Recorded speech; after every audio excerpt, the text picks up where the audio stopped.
All right, welcome back to Impossible versus Matches. I am joined again by my good friend Preston. Say hello, Preston. Hey y'all, how we doing? And we are going to talk about some more Impossible versus Matches. We've each got a list of 50 characters. We're each going to randomize it and each get like a scenario. So Preston will have one, I'll have one, and then I'll have to describe a scenario, and then we'll roll again, and then he'll have to describe a scenario. Real quick, we just have four simple rules of who we're not going to discuss. We're not doing same universe stuff like Mario vs. Luigi or Batman vs. Superman. We're not doing popular discussions like Superman versus Goku or anything like that. If we end up with that randomly, we're going to re-roll. We're also not going to do versus matches that have already happened in popular culture, like Freddy versus Jason, Terminator versus Robocop, Alien versus Predator, none of that. And we're not going to do real people. With that being said, let's just jump right into it. Preston, go ahead and roll your randomizer and see who our first person is. All right, here we go.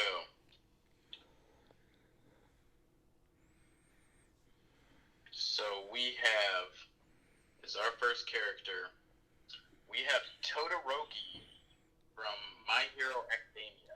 All right, you are going to have to help me out with that, sir. Oh, all right, my man. Yeah, Yeah. no, Todoroki he's a boy hero, teenage boy hero, pursuing a career as a professional hero. Defiant under his father's name, who is the number two hero in their universe, Okay. who goes by the name of Endeavor, who is a primarily just like an all fire guy. So he can like conjure fire. He's got fire powers. Okay. Endeavor is like he's got fire as like his facial hair.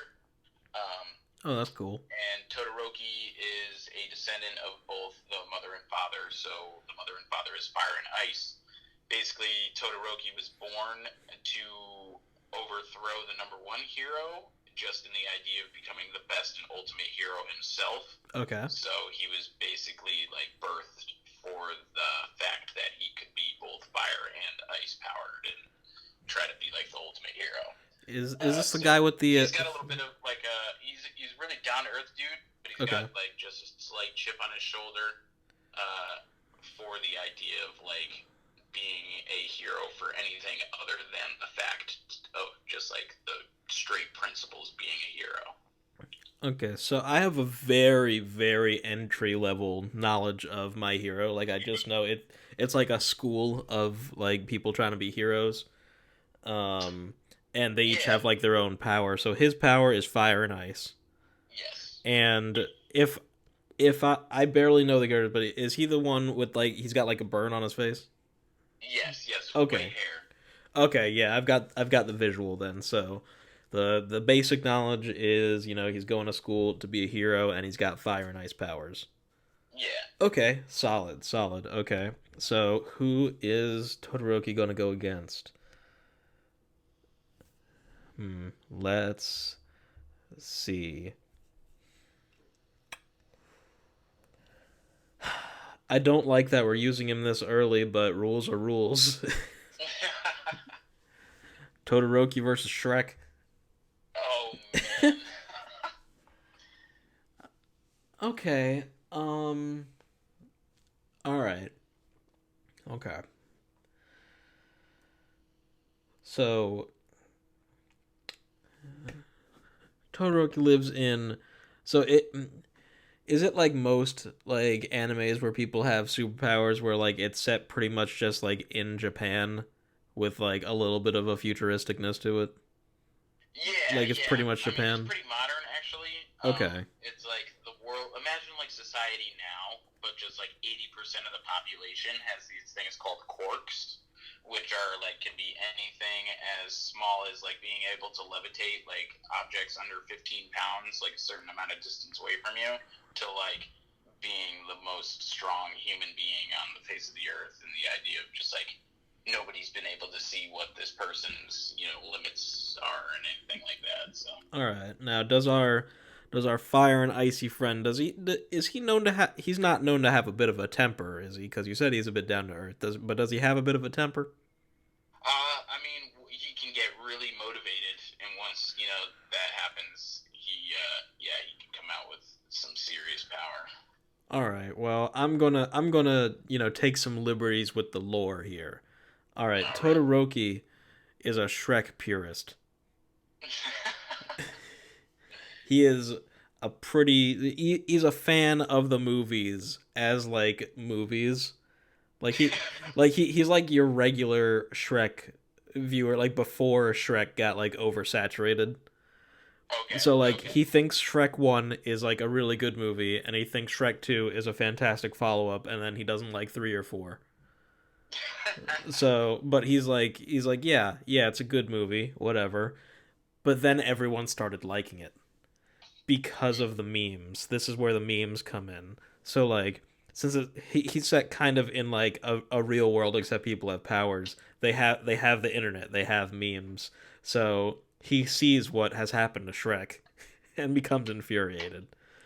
Um so he doesn't like, that, he's tired of the Shrek memes, much like many people are. And he decides that in order for this to be stopped, he has to find Shrek and kill him. He has to go and find and fight Shrek. So the only all he knows from the movie is that he just has to go far, far away to find Shrek. So we're gonna bend some lore and completely break the laws of physics because I'm gonna say all you have to do to find Shrek is just walk literally far, far away, and then eventually you'll show up there. You'll stumble into a swamp. Yeah, like as long as you walk like in one direction far enough, you'll eventually find it because once you realize that you're far, far away from your home, you end up in far, far away. And then not far from that is Shrek Swamp. So, he shows up at the swamp and is fed up and Shrek's like, "What are you doing in my swamp?" And it just writes itself from there. Cuz like obviously he's sick of Shrek, so he's prepared to take Shrek down, but Shrek just doesn't like trespassers. So and Shrek wins in this fight. Fantastic. Because Fantastic. why wouldn't he?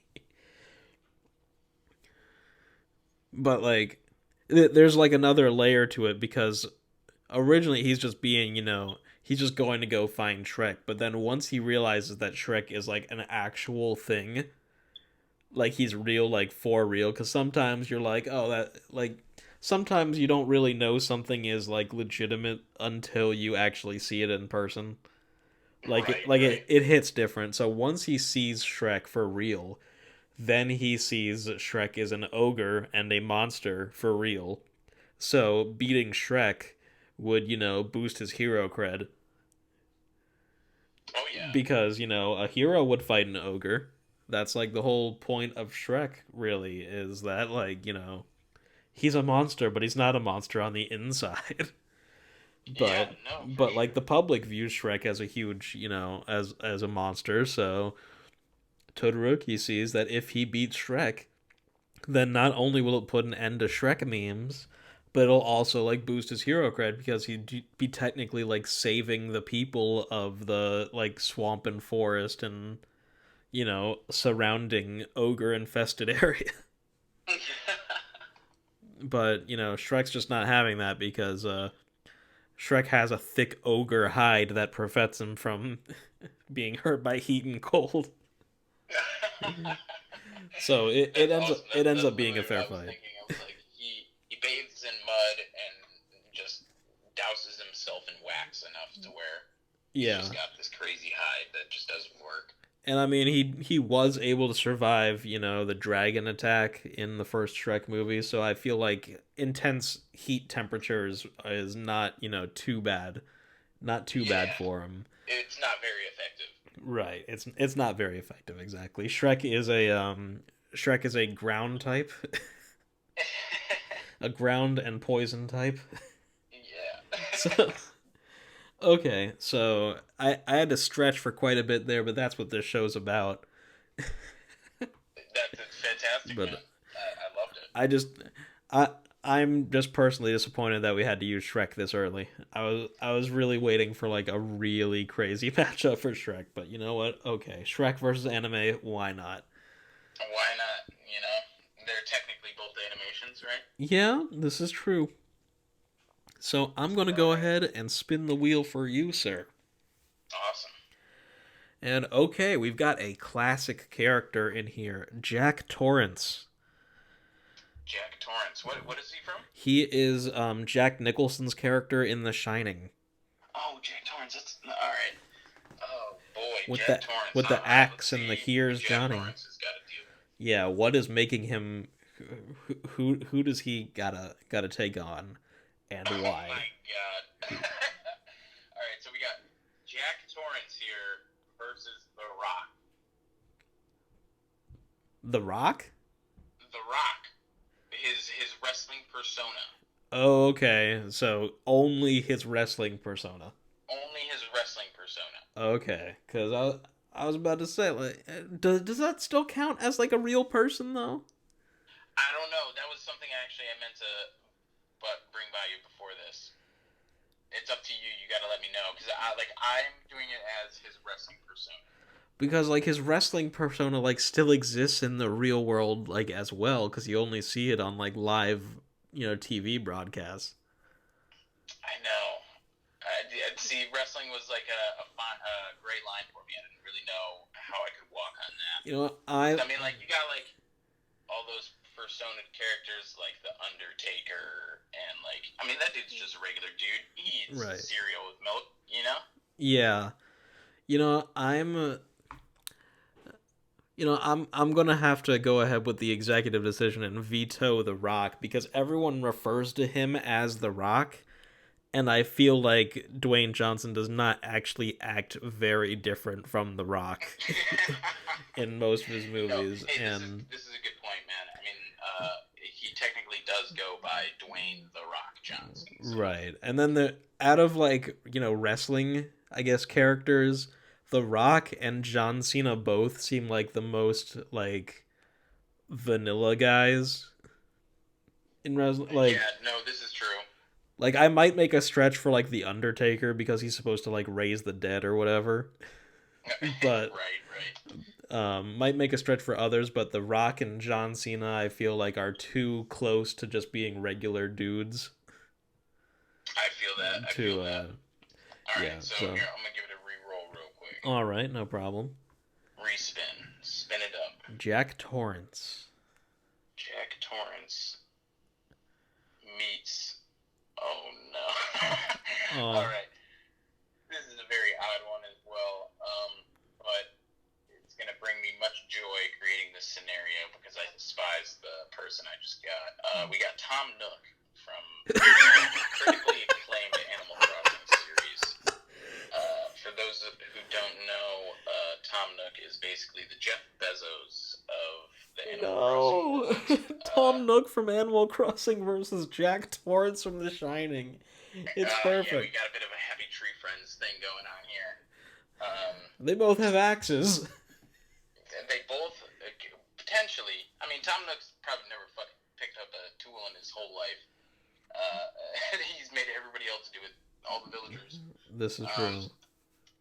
but yeah, so I'm gonna go ahead and say that Jack Torrance is trying to book this hotel, this getaway package for him and his family. Yeah. And Tom Nook is the one who he's got to book this package from. We're gonna go a little bit off of like the newest lore of the Animal Crossing, the New So, Horizons, and are the you idea that Tom Nook is like this are you setting this getaway before The Shining? package facilitator, and Jack Torrance is going down to his local AAA to get some package information about a vacation that he's trying to take. To So, get away. It's a retreat. It's a secret are retreat. are you setting this Mixing before The both Shining? the lore of The Shining and what is to be the created mass of Animal Crossing. So you're setting this before The Shining? Like, has Jack Torrance gone to the hotel? Jack Torrance is trying to go to the hotel, so we're gonna Ah, basically blend both of the stories together. okay, that's We got some leeway and some play here because Animal Crossing is all about that, but we'll set it up similarly to The Shining.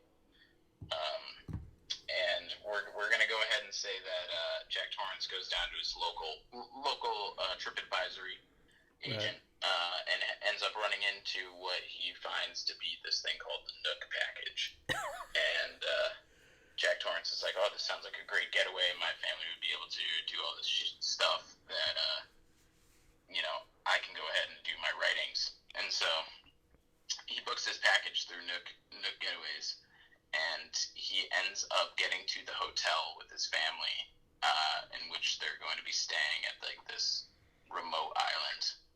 And he then basically meets Tom Nook there, and Nook gives him the lowdown of how, like, this was basically on a loan expense, so, you still owe this amount of money, and basically does the findangling that Tom Nook does when you go into Animal Crossing and you load in for the first time, which, for those that don't know, that's an economy builder game, so they basically set you up and then tell you to do a bunch of stuff so you can pay all this money back. So Jack Torrance is not a fan of this. Ruffles his feathers quite a bit. Yes. So much so to the point of where that's like his first initial interaction with Nook, and he's like, "I thought I already paid for everything I needed to. I need to be able to not think about anything and just be able to write." Listen to me, raccoon. He's very, very mean. And so he taxes the hell out of Jack Torrance the whole time that he's at this hotel. He's like, "You want to have all these drinks? Well, they're going to be so overpriced." And Jack Torrance doesn't like this very much, and he's not able to get the appropriate amount of writing done with the mindset that he likes. So he ends up doing these futile tasks for Nook around this island that takes away from his writing, and he gets a hold of a woodcutting axe, because in both Animal Crossing and in The Shining, an axe is a prevalent tool used within both. So, from there, Jack ends up having to deal with Nook's bullshit in regards to upping the price on everything, and just basically charging him over $1 million. Well, actually, we're going to say bells, because that's what they use in Animal Crossing. It's currency there. Mm-hmm. It's basically money, but they call it bells. Right. And Jack doesn't Torrance know what so a bell is. By this. He doesn't know what bells are. He's been trying to figure out the whole time, ever since he got there. And so there's all these built-up feelings of why he needs to pay this fictional currency to a raccoon that is basically just a empire running dictator, aka Jeff Bezos. And he basically goes crazy due to the fact that this little raccoon is charging him all this money for ridiculous stuff that he can't even figure out what the currency is. I'm just imagining like the New Horizons, like just the playing screen, but instead of your little villager character, it's just, photorealistic Jack Torrance from Stanley Kubrick's The Shining. He's going around with like an axe. Or just like, when he's like in the ghost bar, like when he's at the bar in the movie. Yes. Yeah, like it's that, except it's like the little owl like bartender, like the coffee shop. I'm So I like this matchup so much. I thought of a scenario myself as well. Like, well, like as soon as I heard it, I'm just gonna run it by you real quick. Yeah, So, go for it. so Tom Nook, he's a bit of he embezzles a bit. He gets a lot of money. Tom Nook is rich. Tom Nook and his family are rich. So finally, he's made a new expansion to the Animal Crossing universe, a hotel. And So eventually he needs someone to work in the hotel, and so it turns out that Tom Nook is the one that built the Overlook Hotel that Jack Torrance goes to caretake. But all of the and that makes him go insane because he has no idea what's going on. Like Jack Torrance thinks this is the real world still, and now he's going insane because all the ghosts he sees around the Overlook Hotel are the villagers from Animal Crossing. Oh my god. So you look down, he like looks down the hallway instead of like the dude in the bear suit, it's like Blathers or whatever.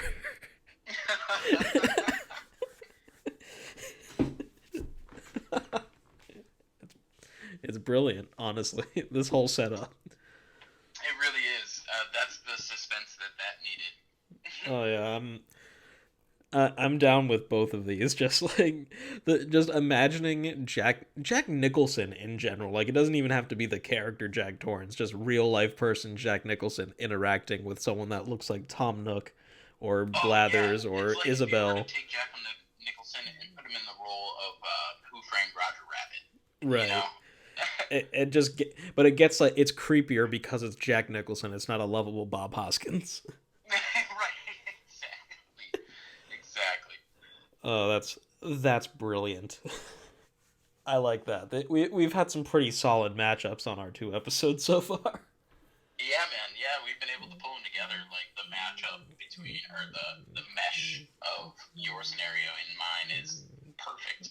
Oh, Like that's just that setting is gonna drive that man crazy. it's brilliant. I mean, just like all of the monotonous tasks that are present in Animal Crossing, like would be enough to make Jack Torrance go crazy. Oh yeah, absolutely. he's he's got like the kid in The Shining. Like when he talks to his finger, it's like Timmy and Tommy, where like it echoes. No, no, no, no. The kid's riding his bike like down the hallway, and there's Timmy and Tommy because it's the twins. That's perfect, dude. That's I perfect. I love this so much. I think I might have to have some Photoshop to do. Dude, that's some good stuff, man. Oh, geez, that's fantastic. All right, so go ahead and spin the wheel, and we'll go You to got it. our third scenario for this episode. Honestly, that last one was so good. I've already forgotten my first one. No, it was the Shrek Dude. one. Oh man. Oh, also I'm gonna shout out. It's 420. For anyone who celebrates, if you're watching this, Whoever celebrates fictional holidays, which are all of them. There you go. Oh, dude. All right. So I've got Scary Terry here for you. Scary Terry from Rick and Morty. Okay, a knockoff of Freddy Krueger. Yes. If I had Freddy Krueger on this list, then we could have potentially gotten like a original versus knockoff. But I've got a slightly more interesting pick right here. Oh. I was wondering who he'd be drawn to go against. Alan from The Hangover. Zach Galifianakis' character, Alan from Oh The my Hangover. god. Okay. I feel like Alan's got this over Scary Terry. Scary Terry's not gonna know what to do with this man's dreams. No. This is hard because it's Scary Terry and not Freddy Krueger, and I would be much more interested in Alan from The Hangover versus like the real Freddy Krueger. But okay, so this was not who I really was originally thinking Alan would end up going against. But let's see. Um, okay, so once again, Alan, um, Alan, ends up getting the wolf pack together for one final run. This is after the Hangover Part 3. Okay. So I actually the reason Alan's on my list is because I had never seen The Hangover, but recently, as in like in the past month, I finally watched like all three, and I watched just the decline in quality. Um, Yeah, that was one so of those franchises that just did not go well, or right, series of movies that just like had a slow decrease. Like they all have like some redeeming quality, but the third one they don't even get hungover in the third one. But You're right, dude. which is They're just like like, a real issue. It's like it turns into like a crime heist movie, and I'm not a fan. Like I was down with the second one like enough. I got some good laughs out of the second one, but the third one it was just like it was like cringe humor. It sucked, but so yeah, it was more all Dr. Kim. yeah, Kim Jong or Kim Jong. Ken Jong, I think that's his name. I feel like I'm messing it up, but yeah, I'm yeah, Chow.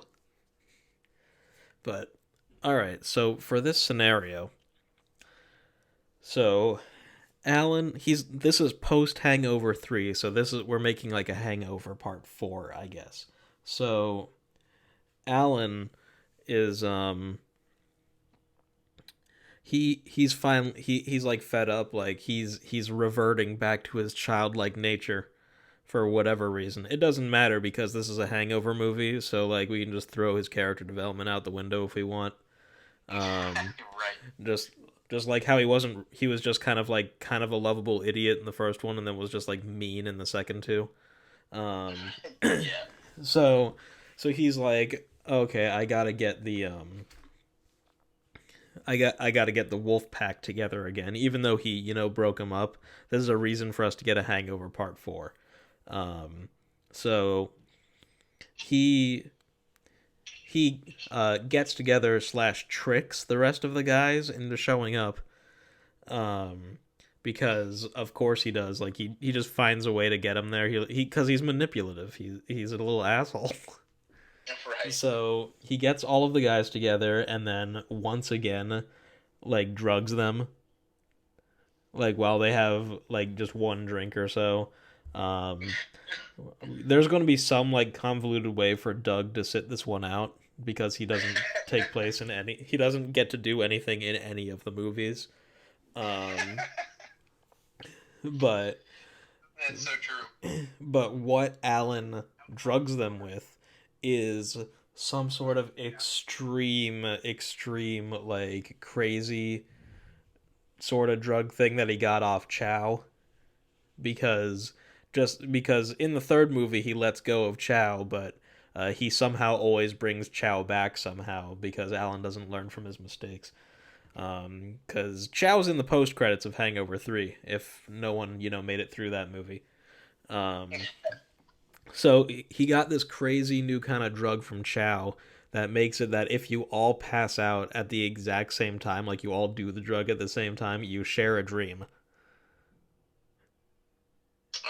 Okay. Because you know what? Screw it. It's a Hangover Part 4, and we need a way to. Hangover Part 4 ayahuasca trip. Yeah, we're just going to throw all of logic out the window because we already did that with the Hangover Part 3. So, Hangover 4, they all end up taking some sort of made up drug that makes you share a dream. And in that dream, because Alan is insane, he dreams up Scary Terry, who is just like Freddy Krueger. And Scary Terry now takes out the other Hangover guys. So he takes out Bradley Cooper and the dentist, whose names I forget in the movie. But he takes them out. And Doug's just not part of this. Doug's just not in the movie. Like, he doesn't even show up later. He's not even credited. In fact, this whole movie, Doug's actor never shows up, so they just shoot him from the back. He's just a double. Um, so Alan sees that the other Wolfpack members are dead, plus fake Doug, and Alan has to confront Scary Terry within his dream, which turns out to be Chow's dream. Oh my god. That's a bunch of Inception.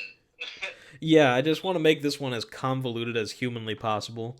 So it turns out to be Chow's dream, and then when Scary Terry kills Alan, Chow wakes up next to Alan and his wife Melissa McCarthy. And but this is another dream where Alan wakes up and it's just Alan. He's okay, but he killed the rest of the guys. Amazing. Alan killed the rest of the wolf pack by himself. Oh my It god. wasn't Scary Terry. That's wild. And that's how it goes, because that's honestly the Hangover's next step, is that Alan kills the other guys and like keeps them in his house, because Alan's a serial killer. But yeah, no, that sounds like it. So that's how this crossover happens. Scary Terry didn't really play a part in this at all, but it's how I can get a character that only exists in dreams that's not Freddy Krueger into the, as far as I can tell. Honestly, that's a good way to pull him in there. Honestly. Yep, that's it. And then it turned out that Alan actually killed everyone, including Chow by himself. Oh my god. That's like, no, that's the worst scenario of sleepwalking gone wrong. Oh no, he planned it. It's premeditated. That's Yeah, horrible. yeah. No, he wakes up, like it's a nightmare, and then he sees, all the Alan from The Hangover, Zach Galifianakis sees all these bodies, around him. He's like, oh, okay, everything's fine. Oh my god. Everything's just like it was when I went to sleep. Oh my god. Yeah, Wow. yeah. I'll take Alan from The Hangover into like into a dark realm if I want. Dude, that's crazy, man. That would make for a wild ass fucking. It's Hangover Part spin-off. 4. That would be a wild spinoff. They could probably get like actually Freddy Krueger in there though, just cause. Would make a parody. Probably do like one of those whatever parody movies. Yeah. Oh, geez. You know what? We don't need to usher in another one of those eras. I don't know, man. We got to bring back the '90s, dude. I'm talking about those early 2000s, like disaster movie, epic movie. Oh, the epic movie, dude. That was a terrible time. Yeah, Epic movie and jeez, what was the other one? Disaster Epic movie. with the Spartans. Meet the Spartans was a whole separate movie. Meet the Spartans. Yeah, dude. Nope. Yeah, we don't need to bring that time period back. Like Scary Movie was like the only like good one, and I don't think Scary Movie really held up that well. But the best one, side note, not another teen movie. Oh, not Is another teen movie, dude. that movie is hilarious, but because it's not part of like the epic movie, scary movie, disaster movie, Meet the Spartans, like it's not part of those. Date movie, it's not part of those. It's just not another teen movie, and it's a hilarious parody of like teenage high school like dramas and stuff. Right, right. All right. Well, that being said, I'm going to get you a scenario. All right, my man. So I'm going to go ahead and spin the wheel. Hopefully you get someone like real nice and interesting. Ooh, okay. Another character that I thought would end up being used later, but this is a pretty big one. You ready? Yeah, who is it? Doc Brown. Doc Brown from Back to the Future? Yes. Oh man, okay. That's a really big that's a really big player in pop culture. So, as far as I'm concerned, so I hope there's a good matchup. Oh man. All right. Well, my spin ended up being Virgil, who is the demonic brother to Dante in the Devil May Cry series. Oh boy, this is gonna be interesting. Well, I mean, I'm gonna say that this scenario kind of takes place with Doc Brown trying to bring Marty back into the future in order to be able to fix the timeline in which basically instead of the future happening where Marty was having in like distress,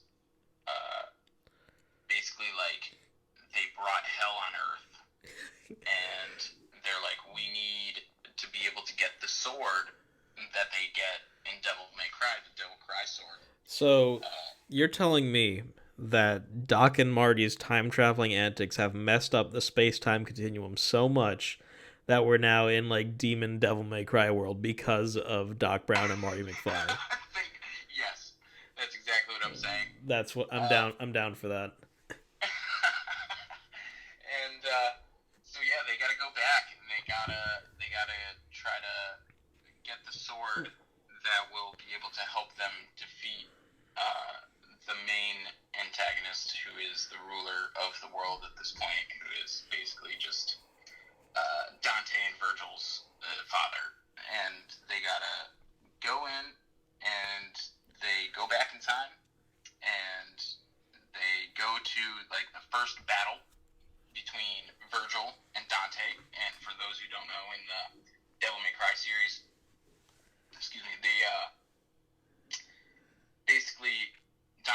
Virgil, who are brothers, they battle for the power of the ability to be able to like wield this sword that will make them be able to like take out their dad and then freaking rule the world. And so yeah, Doc goes back with Marty. And I'm saying he's bringing Marty because Marty's gonna die here in a little bit. I was seeing where that was going. I was pretty sure that was what you were headed toward. Yeah. So, I mean, this is really going to fuck up everything for Mr. Doc Brown. He brings Marty with him, not, like, realizing that that Marty didn't need to come with him. And so he goes back to the first battle between Virgil and Dante, and they are duking it out hardcore. And they just, like, get right in the middle of the thing. And so right as like Dante and Virgil are about to clash in like this epic clash, Marty's just standing right in between them, and Marty just gets taken out. And so now at this point, Doc's like, "Oh no, Marty, you're gonna die. All of this was for nothing. Because this doesn't even matter now at this point." And basically, Doc just sits around grieving that Marty is no longer with him, and he watches the battle between Dante and Virgil play out, and because he now intervened, Virgil ends up winning and getting the sword instead of Dante, and for whatever reason, hell never comes back on Earth, and Doc is not even in the predicament that he's in because Marty's never existed. Huh. That was a pretty hard one. Yeah, that was pretty difficult. Now, let me add in a few things. Let me add in a little bit of lore for you. Dante and Virgil's father, because now this is a Back to the Future movie. Yep, this is Back to the Future. Yeah. What is it, 4? So if this is 4, so few very important things. If this is Back to the Future 4, then that means that the DeLorean is not present. It means that Doc is going around in his time-traveling, steam-powered train that flies. So it's a train engine. Now, something very important, which you did not mention, but this is very important to the lore. If this is now Back to the Future 4, that means that Dante and Virgil's father is Biff. Yes. At some point, Marty has to go into, like, a demon bar. You know that bit in Devil May Cry where, like, Dante's, like, in the bar or the pub or whatever, and he fights, like, with the pizza? Yes. Yeah, so he goes into that bar, and then Dante comes in. He's like, "Hey, McFly, I told you not to come around here." So basically, this plays out exactly like a Back to the Future movie, where it has all of the like same things that are present in all of the movies, except it features Devil May Cry and demons. And Doc screwed up the space-time continuum himself because he keeps traveling with that damn train everywhere. He probably unleashed the demons himself. Amazing. That we had to stretch a little bit for Virgil versus Doc Brown. We had to. But you know, the white hair, we had to stretch quite a bit. Yep. So, all right. So we've done a solid 4 scenarios, for this episode. This episode has actually been our longest so far, but I'm going to offer you, sir, since we've done 2 episodes, I've done a few like bonus scenarios, and I just got a little bit of time. Would you like to do one more? I would love to. One more scenario for this episode. So I'm keeping it rolling, and I'm going to spin the wheel, and I'll let you go a second time in a row. Make it a little bit more fair. And you've got a titan of a character here. Oh, this boy. is Hank Hill. Oh, man. Hank Hill. Who are you going up we gotta... against, sir?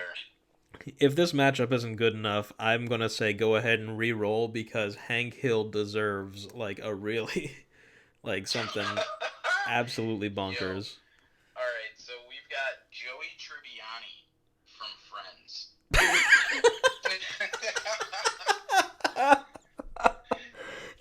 I feel like this is gonna be pretty good. I feel like that writes itself because I don't think that Hank would get along with Joey at all. I do not think so at all. There's going to be quite the discrepancy between the way that Joey will take his burger over Hank Hill. What are you doing with your spin-off, you giblet head? So, oh man. So, basically, Joey Tribbiani moves to the neighborhood in which Hank Hill lives. So he moves to Arlen, Texas from New York. Is that where Friends takes place? New York? Yeah. So he moved to Arlen, Texas from New York. Oh, Hank's already not gonna like him. Oh yeah, no. He moves there because of a role that he's got to play, right? Okay. And he's trying to, meet the people in his neighborhood, make a good impression. And so he finds himself over at Hank Hill's house.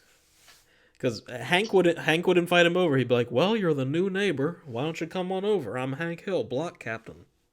Yeah, that's the thing. It's like he ends up getting like we'll say he gets a letter in the mail, right? Being new, he's like focusing a lot on his role. And Peggy sends Joey like welcoming party, come on over, and they're doing like a summer barbecue.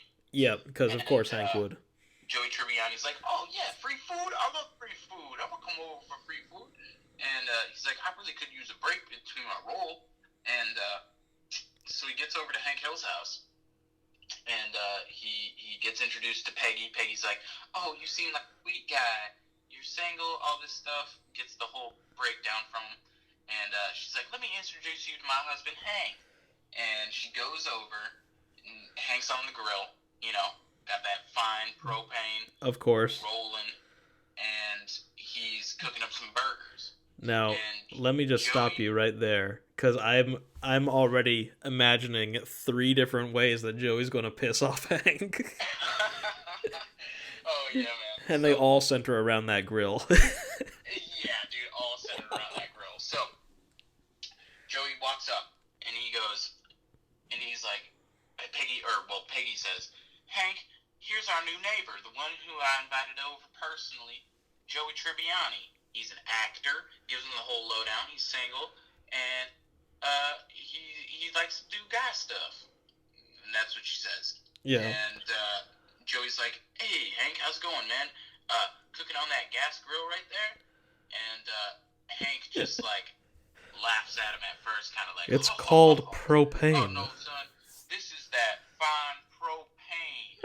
I sell propane and propane accessories. And he basically is like, oh, that's cool. Propane. Does that, make the burger more pink or something? And he's no. Because I like mine pretty dark, almost tropical on the outside. And Hank, looks at him with, a shocked face, oh. And even begins to start to sweat a little bit. I can see this.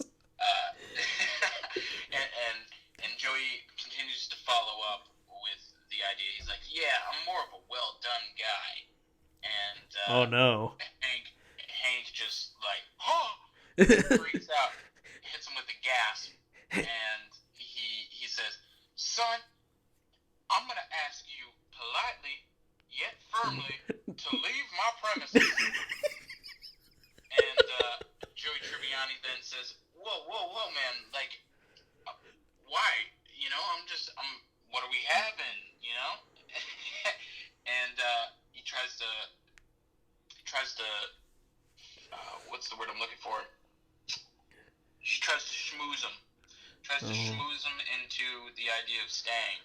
And Hank Hill's like, all right, boy, you just threw me for a loop with that well-done burger on this spot propane. And then Joey gets to stay for a while until he tells him what his role is playing. Oh, no. What's he playing? Oh, man. Joey's like, I'm a cashier at a grocery store. And Hank Hill does not like this. Hank Hill's like, oh, boy, what do you need to be moving out here? It just starts questioning everything that he's doing. And that's when Joey just starts to have beef with Hank. And, yeah, they basically just duke it out. I won't go into the details about how they duke it out unless you want me to, but... Now, there's honestly so many ways that Joey could piss off Hank. And assuming this is an actual King of the Hill episode, I'd say instead of like, like a cashier sort of thing, Joey is playing like the role of like a famous like Dallas Cowboys. Oh yeah, that's definitely and Hank would be like, he wouldn't want his steak well done, or something like that. But then if this was an actual King of the Hill episode, Hank would get Joey to leave. But then who would hang out with Joey all the time? Bobby. Yes. Bobby would love the New York lifestyle. Bobby starts to drink with Joey Tribbiani. Yeah, and he's like, "What are you telling my boy? Are you telling him about thin pizzas?" Or something. What about hockey? Yeah, he starts teaching Bobby all these weird ways. Yeah, that are not the Texan way. Not the Texan way. There's so many ways for him to piss off Hank Hill. It's fantastic.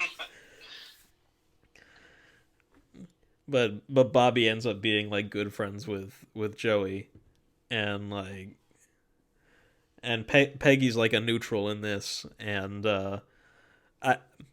if I know my King of the Hill, then Bill would also end up being friends with Joey.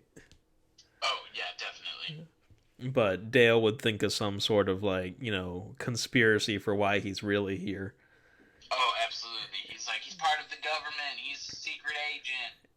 Enter the B plot where Dale is like breaking into Joey's house at night to prove that he's an alien. Yeah. He's an alien. Protected by the government.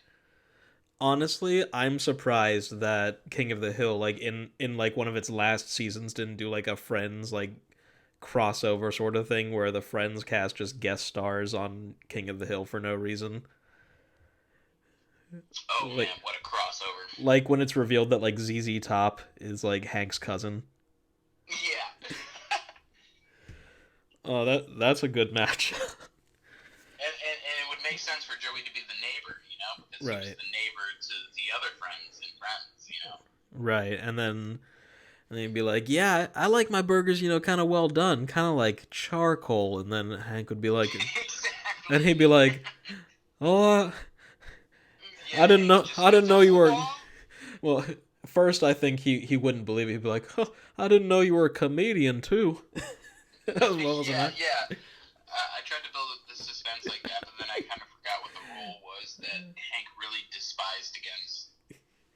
But the Dallas Cowboys is definitely it. He's like, yeah, I'm playing like the assistant coach or like the referee in like a Dallas Cowboys match. Yeah. And Hank Hill could just like either like side with the idea of like trying to persuade his role to like go against the Cowboys or like not. Like, because I'm not very familiar with like famous players like from the Cowboys, but or Joey's there to play like Davy Crockett or like a Texas like hero.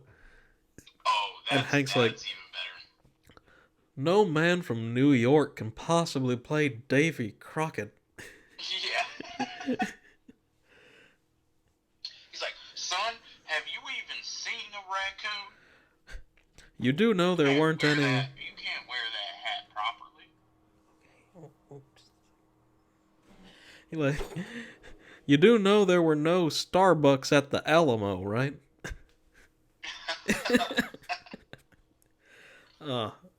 And that is a perfect scenario to end off on, because I was hoping that Hank Hill would end up being against someone that would absolutely despise him. that he would absolutely despise. That's honestly a great matchup. Oh man, I'm surprised that there was never like a Friends guest star on King of the Hill. For real though, most what do you call it? Animated crossovers are like bold ones, like Yeah. Simpsons and Family Guy. Yeah, they always have like a guest star. Like The Simpsons would have like, Alec Baldwin move in next door for no reason. Yeah, exactly. They But feature all the celebrities that are just like, oh yeah, this is a person. I mean, their setting was in like what, Springfield? yeah, it was just like no, it was in the middle of nowhere. Yeah. Which helped out because when I did Lightning McQueen versus Millhouse, I was just able to say that Springfield was like right next to Radiator Springs because why wouldn't it be? I love it. All right. I mean, hey, I live what, 20 minutes from a Springfield, Massachusetts. Oh, nice. Yeah. All right. So that is going to do it for this episode of Impossible Versus Matches. This is our longest episode at a little over 50 minutes. Awesome, So man. again, Well, I appreciate you having me on. Let me describe my scenarios in of such course. depth. Thanks for coming on. Lastly, I'm Joseph. This is Preston. Preston, where can they find you? Yeah, you guys can follow me on Instagram at p.m._prod, and catch me on YouTube of similar naming convention, PM Productions, and also as a special guest editor to Craig's Kitchen under the Bearded Beer Bros channel on YouTube. Joe, also you can find me here. So I appreciate you having me on, man. Of course.